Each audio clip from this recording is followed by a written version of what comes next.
सकता तो सेठ से क्यों मिले? क्यों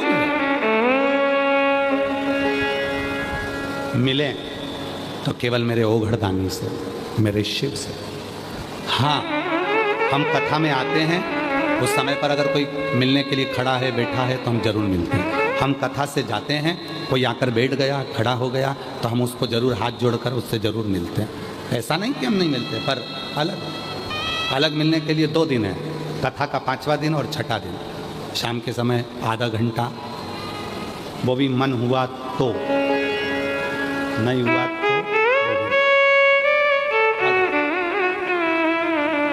कई लोग कहते हैं गुरुजी हमारे वो महाराज जी आते हैं, ये महाराज जी आते हैं, वो बाबा जी तो ऐसे हैं कि रात को बैठे 8 बजे से तो मिले 11, 12, 1 बजे तक, फिर सुबह से मिल लो, शाम से मिल लो। नहीं, हम आपसे कहते हैं सियोर वाले से मिलने की ललकता मत रखना, डमरू वाले से मिलने की ललकता रखना। शिव से। सियोर वाला बाबा तो आपके जैसा है। आप भी 1 लोटा जल चढ़ाते हो, हम भी चढ़ाते हैं। आप भी भजन करते हो, हम भी भजन करते हैं। आप भी भोजन करते हो, हम भी भोजन करते हैं। और निवेदन है, जिनको भगवान बनने का शौक हो उनको भगवान बनाओ। हमें इंसान है और हमें इंसान रहने दो।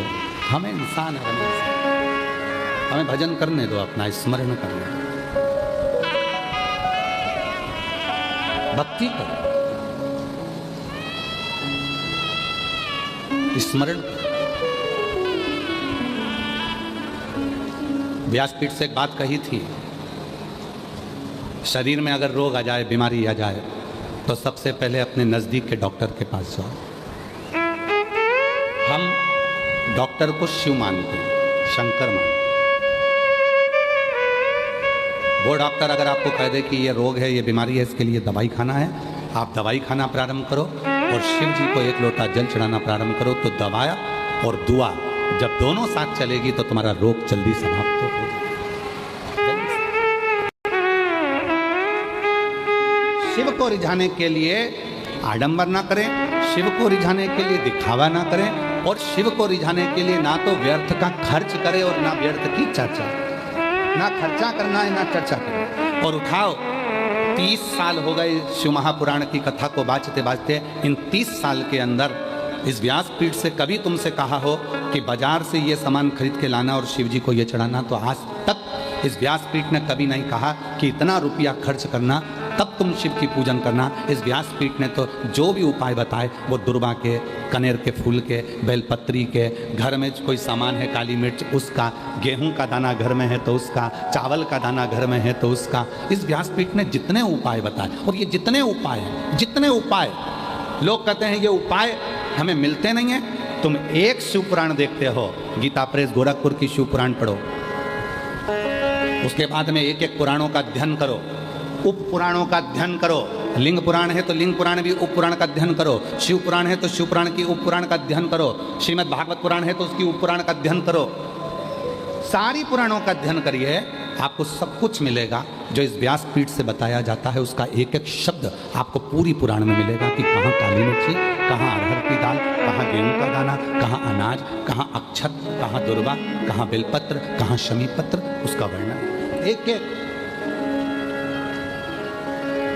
बस तरीका, और वो तरीका जरूर हम बताते हैं कि बेलपत्र को किस दिशा में बैठकर चलाना है, दुर्वा को कैसे चढ़ाना है, ये तरीका, और तरीका होना जरूरी है। डॉक्टर के यहाँ जाते हो, डॉक्टर ने सारी दवाइयाँ दे दी और कह दिया सब खा जाना सुबह से, बोलता है डॉक्टर जम के बोलो जरा, नहीं, डॉक्टर क्या बोलेगा, ये दवाई सुबह खाली पेट की है, भोजन के पहले खाना, ये दवाई सुबह उठते समय ले लेना, एसिडिटी की है, ये दवाई दूध से लेना, ये दवाई कुनकुने पानी से लेना, ये दवाई रात को सोने के टाइम की, एक ही लेना है, सुबह मत खा लेना।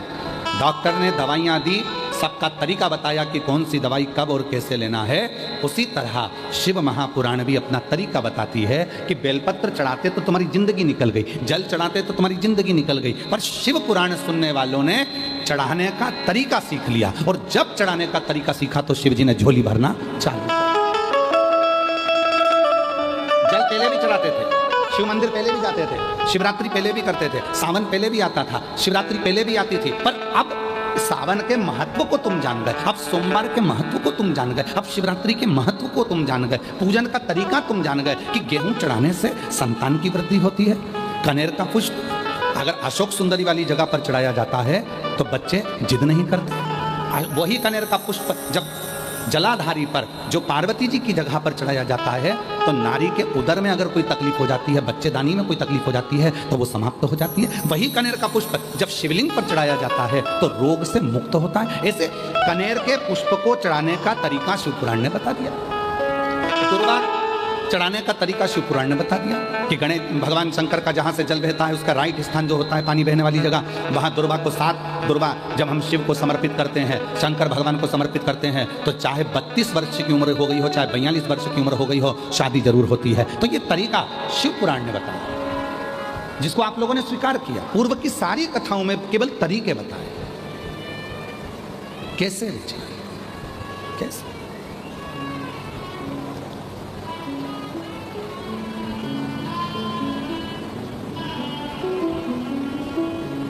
बस वही तरीका आप और हमने सीखा, वही तरीका। आज जो ये लाखों की भीड़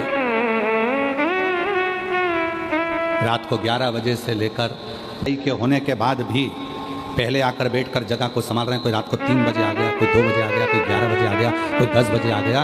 रात के 10 बजे से लेकर तुम केवल ये 2.5 घंटे की कथा का इंतजार कर रहे हो। इस व्यासपीठ पर हम केवल 2.5 घंटे के लिए कथा करते हैं, आधा घंटा आशीष करता, 2.5 घंटे। और सियोर वाला बाबा इस कथा को नहीं बोलता। सियोर वाले बाबा की इतनी सामर्थ्यता नहीं है कि प्रदीप मिश्रा इस कथा को बाँच ले। ये शिव पुराण बाँचने के लिए स्वयं देवाधिदेव महादेव ही व्यासपीठ पर बैठकर कथा का वाचन करते, और कथा करवाने वाला भी कोई दूसरा नहीं होता। अगर बोलबम समिति को दया सिंह जी को भोलेनाथ जी ने आगे रखा है, तो बाबा ने स्वयं शिव के रूप में किसी न किसी रूप में आकर दया सिंह जी पर कृपा कर कर कि भाई ये शिव पुराण तुम्हें सावन के महीने में कराना है, बोलबम समिति को कराना। ये शिव की कृपा से शिव किसी रूप में आकर इनके ऊपर करुणा कर देते हैं और कहते हैं कि ये कथा करा। और कथा सुनने वाले आप नहीं हो। जितने शिव भक्त छाता लगाकर बैठे हैं, जितने शिव भक्त रोडों पर बैठे हैं, कीचड़ में बैठे हैं, पेड़ों पर टंगे हुए हैं, वृक्षों के ऊपर बैठे हुए हैं, कोई कहीं कहीं बैठे हुए हैं, पंडाल में बैठे हैं, चैनल के माध्यम से आस्था चैनल पर कथा सुन रहे हैं, फेसबुक यूट्यूब पर कथा सुन रहे हैं, जितने भी कथा सुन रहे हैं, कथा आप नहीं सुन रहे। आपका कोई पुराना रिश्ता मेरे भोलेनाथ जी से है, जो भोले बाबा आपको बुलाकर कथा श्रवण करा रहे हैं।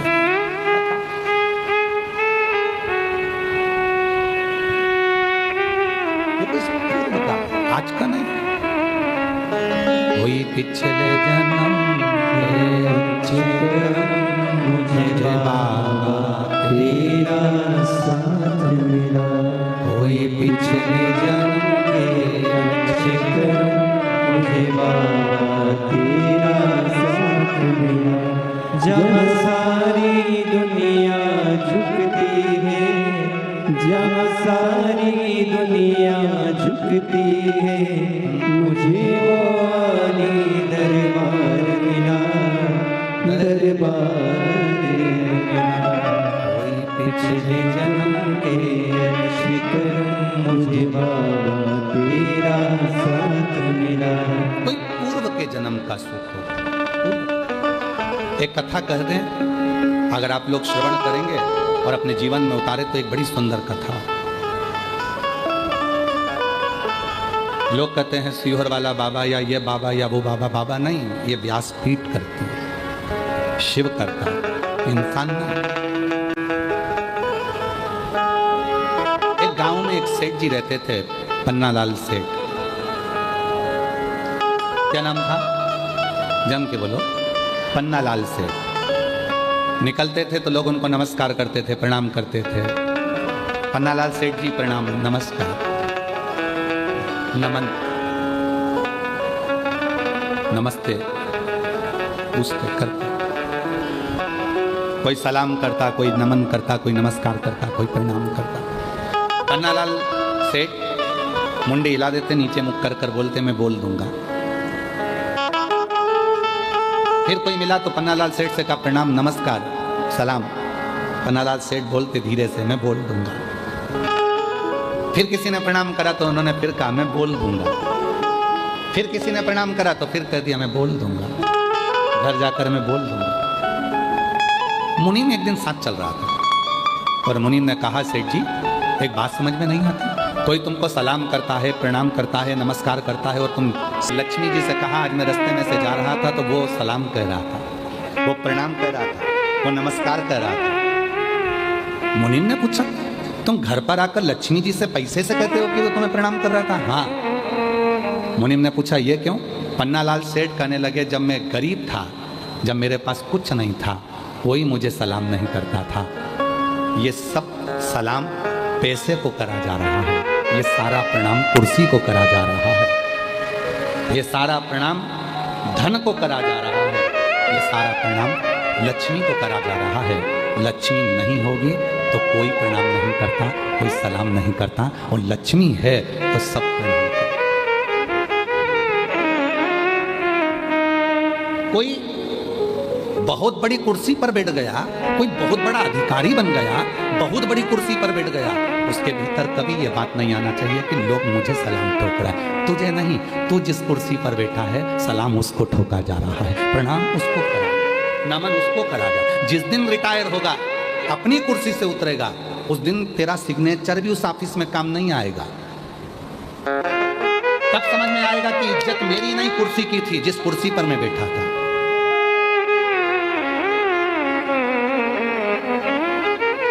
कुर्सी की इज्जत नहीं है, इज्जत तुम्हारी नहीं, इज्जत उस कुर्सी की है जिस कुर्सी पर तुम बैठे, जिस कुर्सी पर तुम्हें बिठाया। पन्नालाल सेठ कहते हैं मुनीम से जब मेरे पास धन नहीं था तो लोग मुझे पन्नू पन्नू कहते थे, है पन्नू इधर आ, है पन्नू उधर आ, और जैसे ही मेरे पास धन बढ़ा तो लोग सलाम भी ठोकते हैं, प्रणाम भी करते हैं, नमस्कार भी करते हैं। ये प्रणाम इसलिए पन्नालाल सेठ कहते हैं धीरे से सिर झुकाकर मैं घर जाके बोल दूंगा, मैं घर जाकर बोल दूंगा।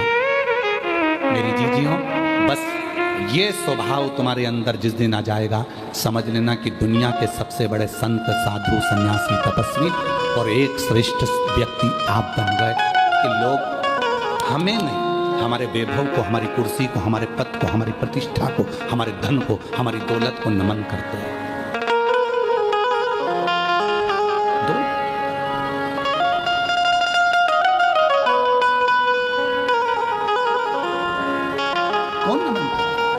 जिस कुर्सी पर तुम बैठे हो उस कुर्सी की मर्यादा है, उस कुर्सी को लोग सलाम कर रहे हैं, तुम्हारे धन को लोग सलाम कर रहे हैं। तुम्हारे पास धन नहीं रहेगा, कोई सलाम नहीं करेगा, कोई प्रणाम नहीं करेगा, कौन याद करे? अभी पन्नालाल सेठ, पन्नालाल सेठ, पन्नालाल सेठ, और वही पन्नालाल सेठ के पास धन नहीं रहेगा तो लेंगे पन्नू इधर आ, तो पन्नालाल सेठ पन्नू चला।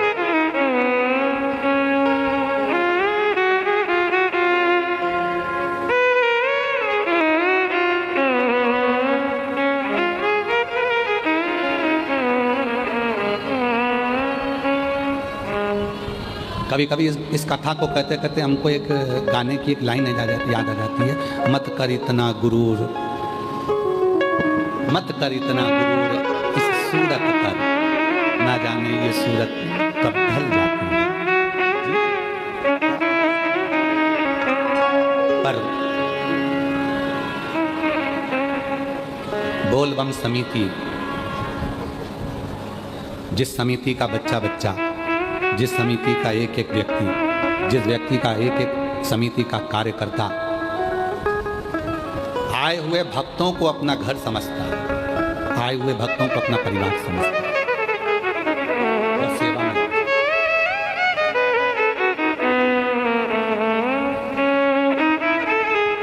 जब कोई हमसे कहता है हम ऐसी कथा कराएंगे, ऐसी कथा कराएंगे कि लोग देखते रह जाएंगे। दया सिंह जी साधु था, आपके मुख से कभी ऐसी बात नहीं निकली, कभी भी जिंदगी। ये तीसरी कथा चल रही पर आपने कभी नहीं कहा कि हम ऐसी कथा करें, कभी नहीं कहा। हम साधुता देते हैं इस चीज के लिए और ये होना चाहिए। आप एक हमारे महाराष्ट्र के भगत हैं, वो एक हमारे हरियाणा वाले बिहान अपने तारा बाबा की कुटिया वाले कांडा जी, वो भी कभी नहीं बोलते।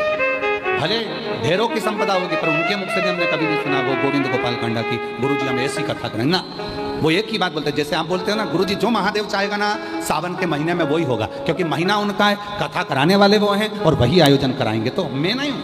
बस उसी तरह से वो हमारे हरियाणा वाले गोविंद जी कांडा, गोपाल जी कांडा, वो भी एक ही बात बोलते हैं, गुरुजी कथा तारा बाबा कराएंगे, कथा तारकेश्वर महादेव कराएंगे, कथा तारा बाबा कराएंगे। बहुत साधु का ये अपना नहीं है, ये सब उसका। प्रभु आपकी कृपा से सब काम हो रहा है, भोले आपकी कृपा से सब काम हो रहा है, करते हो भोले बाबा मेरा नाम हो रहा है, करते हो भोले बाबा मेरा नाम हो रहा है, भोले आपकी कृपा से सब काम हो रहा है। तो पन्नालाल सेठ घर जाते समय लक्ष्मी से कहते हैं कि लोगों ने तुम्हें सलाम कहा, लोगों ने तुम्हें प्रणाम कहा, लोगों ने तुम्हें नमस्कार कहा। मुनीम कहते हैं आप पैसे को जाकर के, हाँ क्योंकि सम्मान इसका हो रहा है। तो जितने भी बहुत ऊंचे ऊंचे पद पर बैठने वाले, चाहे अधिकारी हो, चाहे राजनेता, सत्ताधारी, वैभवपति कोई भी हो, वो अपनी कुर्सी को जाकर कहो कि ये सलाम तुम्हें कहा गया है, ये प्रणाम तुम्हें करा गया है, ये नमस्कार तुम्हें करा गया है। जिस कुर्सी पर मैं बैठा हूँ, जिस पद पर मैं बैठा हूँ, ये प्रणाम उसका। कोई दूसरा बैठेगा तो उसका प्रणाम होगा, कोई तीसरा बैठेगा उसका प्रणाम होगा, कोई चौथा बैठेगा उसका। और निवेदन है, बस यही बात हमने कथा की अपने अंदर उतार कर रखी है कि कोई हमें अगर नमस्कार भी करता, पहले तो हम उससे पाँव भी नहीं छुआते। हम हमारे, क्योंकि तुम सब मेरी बहनें हो, अब हमारी बहन होने के बाद, हमारी बहनी होने के बाद में, आप हमारी बहन होने के बाद में हमारे चरण छुओ अपने भाई के, ये हमें ठीक नहीं लगता। इसलिए मेरी जीजियाँ और पुरुष, ये जितने भी पुरुष बैठे हैं सब मेरे जीजा हैं। मेरा फर्ज बनता है कि मैं तुम्हें प्रणाम करूं, क्योंकि हमने कन्यादान करा है, तुम्हारा पाँव पूजा है, तो सिर और पाँव दोनों पूज सकते हैं। हम तुमको नमस्कार, मेरी बहनें मुझे चरण ना छुएं, मेरे जीजा मेरे चरण ना छुएं, कोई चरण ना छुएं, क्योंकि तुम मेरी बेटियां, मेरी बहनें, मेरी जीजियां, मेरी माँ हो। और हम आपसे चरण छुआएंगे तो हम तो नरक में चले जाएंगे। आप अपने भाई को नरक जाता देखोगे क्या? तो आज से नियम ले लो कि सीहोर वाले बाबा के कभी चरण नहीं छूएंगे। दूर से प्रणाम करो, नमस्कार करो, बहन भाई हैं, आपस में आप आए, मिले, श्री शिवाय नमस्तुभ्यम हो, हम आपके हाथ जोड़े, नमन करें, प्रणाम करें, पर चरण नहीं छूए। बहन हो आप, हम कैसे छूए? हमारे बीच में शिवरी नारायण वाले महाराज श्री पधारे हैं, एक बार जोरदार ताली बजाकर उनका साथ। प्रत्येक कथा में बड़ा भाव रखते हैं और प्रत्येक कथा में आपका आगमन होता है शिव की कृपा से। बहुत बहुत साधुवाद।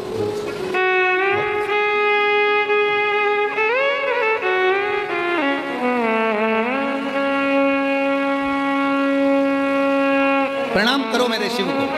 आनंद। जिस प्रदोष की कावड़ पूरा सीहोर, मध्य प्रदेश सीहोर में लोग जिस कावड़ का दर्शन करने के लिए आते हैं, मात्र कावड़ के वो 2 लोटों का दर्शन करने के लिए, उस छड़ी का दर्शन करने के लिए लोग कावड़ भरने के लिए कुबेरेश्वर धाम पहुंचते हैं। अभी 25, आज 23 से कल का दिन बीच में, परसों लोग कावड़ भरने सुबह 9 बजे मां सीवन के तट से कुबेरेश्वर धाम तक आएंगे, केवल उस कलश का दर्शन करने के लिए और जल भरने के लिए, क्योंकि प्रदोष की कावड़ सीहोर की जो भराती है उसको कामना कावड़ कहा जाता है। भगवान उसकी कामना को पूर्ण करते हैं। इसलिए प्रदोष का दिन था, कावड़ का जल भरने के लिए मैं दानव आ गया, और मैं दानव ने जैसे ही कुएं के अंदर से जल निकाल रहा था, मैं दानव के मस्तक का पसीना उस मेंढक पर पड़ गया। मेंढक पर पड़ते से ही उस कन्या ने अवतार ले लिया। कन्या ने अवतार लिया, वो रोने लगी, तो मैं दानव के कोई बच्चे नहीं थे, उसने उस कन्या को निकाल लिया, अपनी बेटी के रूप में रखा, और उसका नाम मंदोदरी हो गया, जिसका विवाह लंकापति रावण से हुआ। उसका नाम मंदोदरी हो गया। वो मंदोदरी, मैं दानव की पुत्री उस मंदोदरी, आप देखो पूरे चरित्र को उठाकर देखिएगा, पूरी रामचरितमानस को उठाकर देखिएगा, पूरी रामचरितमानस को उठाकर देखिए, मंदोदरी हमेशा अपने पति को समझाती रही, हमेशा हमेशा अपने पति ज्ञान देती रही, लंकापति रावण को समझाती रहे, उपदेश देती रहे, समझाती रही। पूरी रामायण को उठाकर देखिए, रावण को हर पल समझाती थी मंदोदरी, क्योंकि मंदोदरी को मालूम है मैं कौन हूं।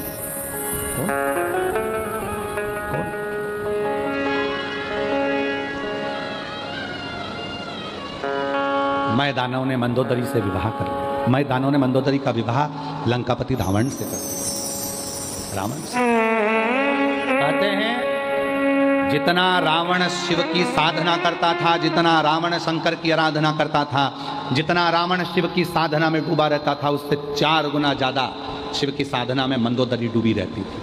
क्यों? आप सबको मालूम होगा, स्मरण में होना चाहिए आपको। पूरी लंका तहस नहस हो गई थी, केवल एक मंदोदरी ऐसी थी जिसके शिव भक्ति के कारण वो पूरी की पूरी लंका वापिस वैसी की वैसी हो गई थी।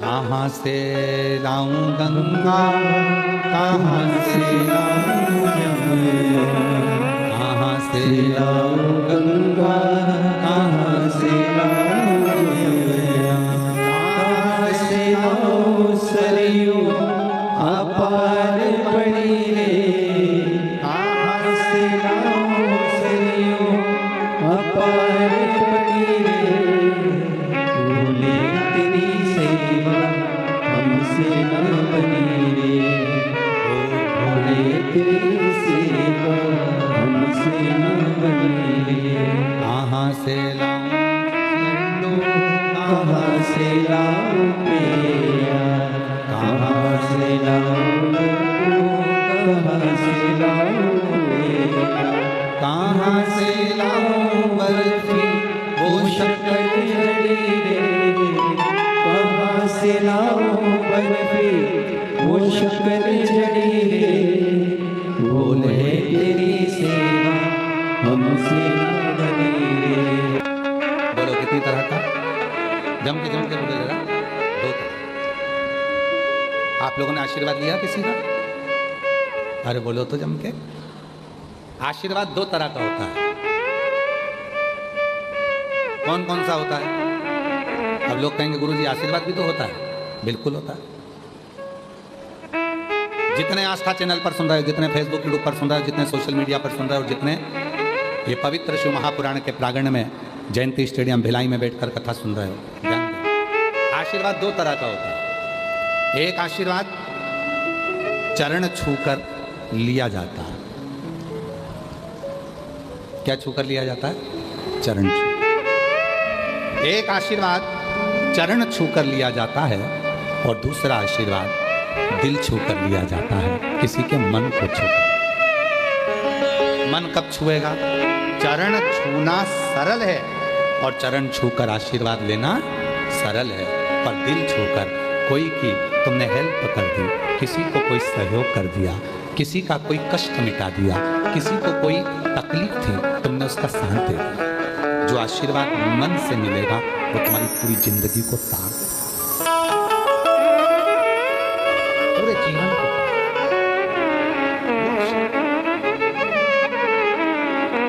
छुओ, कभी अपने हृदय को छुओ। माता पिता के चरण छूने से ज्यादा जरूरी है माता पिता के हृदय को छूना, उनके दिल की बात को जानना। माँ दवाई के लिए तरस रही है, पापा कह रहे हैं कि मुझे ये चाहिए, और तुम चरण छूकर आशीर्वाद तो ले रहे हो पर दिल नहीं छू पा रहे। एक भाई आस लेकर खड़ा हुआ है, वो तुम्हारे चरण छू रहा है, तुम आशीर्वाद भी दे रहे हो, पर उस भाई ने मन में सोचा है कि आज मेरा बड़ा भैया, उसके पास बहुत कुछ है तो मुझे थोड़ी सी हेल्प कर देगा। उसका हमने परसों की कथा में कहा था, अगर घर में बेटी नहीं है और कन्यादान करना चाहते हो तो अपने आसपास में कोई बेटी हो तो उसको शिक्षा अध्ययन कराओ, उसको पढ़ाओ, कन्यादान का फल मिले।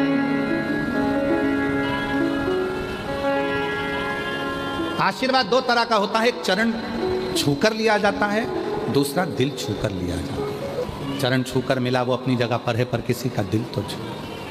पराया दर्द जो अपनाए उसे इंसान कहते हैं, किसी के काम जो आए उसे इंसान कहते हैं।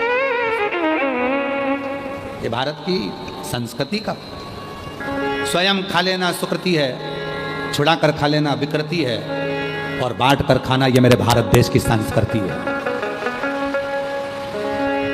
ये मेरे भारत देश की संस्कृति है। जो मिला वो दिया, जो मिला। आप सब कौशल प्रदेश के हो, माँ कौशल्या जी की भूमि से हो, माँ कौशल्या जी के जन्मस्थली से हो। आप सब जानते होंगे कि जब माँ जानकी जी विवाह कर कर आई थी, कौशल्या जी ने एक फल दशरथ जी को दिया। दशरथ जी ने वो फल सीता जी को दिया। अब तुम्हारी गोद में अगर कोई फल दे देना तो तुम ये सोचो ये तो मेरे ही लिए दिया, मैं ही पूरा खाऊंगी, पूरा मेरा, ये सब मेरा। कौशल नरेश की पवित्र कौशलपुर, कौशल्या जी के गांव से, नगर से आप लोग, कौशल प्रदेश से आप। कौशल्या जी ने एक फल दिया दशरथ जी को, दशरथ जी ने वो फल सीता जी की गोद में डाल दिया, और दशरथ जी ने कहा, सीता जानकी हमारे घर की मर्यादाओं को दर्शाना, बहू के श्रेष्ठ कर्म को दर्शाना।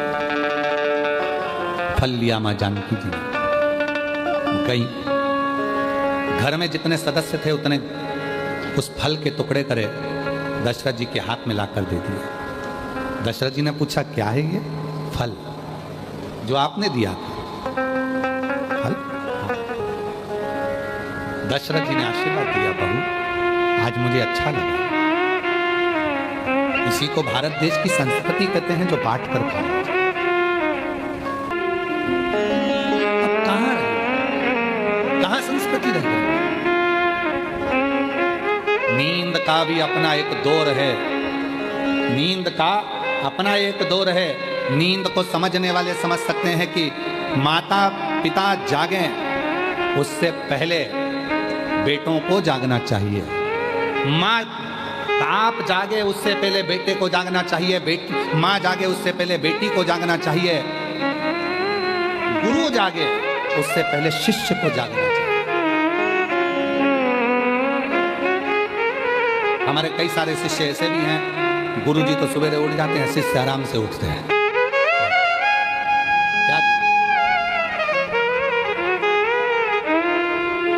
गुरु जागे उससे पहले शिष्य को जागना चाहिए, बाप जागे उससे पहले बेटे को जागना चाहिए, माँ जागे उससे पहले बेटी को जागना चाहिए, और सास ससुर जागे उससे पहले बहू को जागना चाहिए। पर अब नियम दूसरा हो गया, बेटा सोता है, बाप जागता है, बेटी सोती है, माँ जागती है, शिष्य सोते हैं, गुरु जागता है, और बहू सोती है, सास ससुर।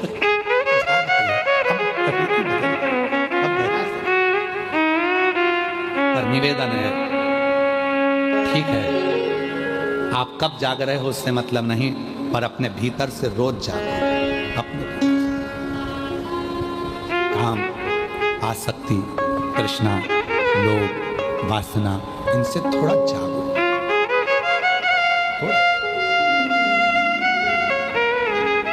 और नहीं चाहिए दिल दुखाना किसी का, नहीं चाहिए दिल दुखाना किसी का।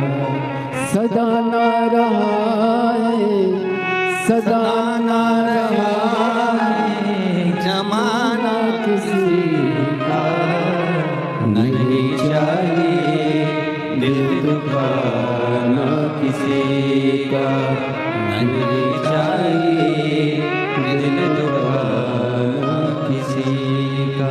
सदा ना रहा है, सदा ना रहेगा जमाना किसी का, नहीं चाहिए दिल दुखाना किसी का, नहीं चाहिए दिल दुखाना किसी का। अच्छी कुर्सी मिले उसका सदुपयोग करो, अच्छा पद मिले उसका सदुपयोग करो, अच्छी प्रतिष्ठा मिले उसका सदुपयोग करो, अच्छा वैभव मिले उसका सदुपयोग करो, अच्छा धन मिले उसका सदुपयोग करो।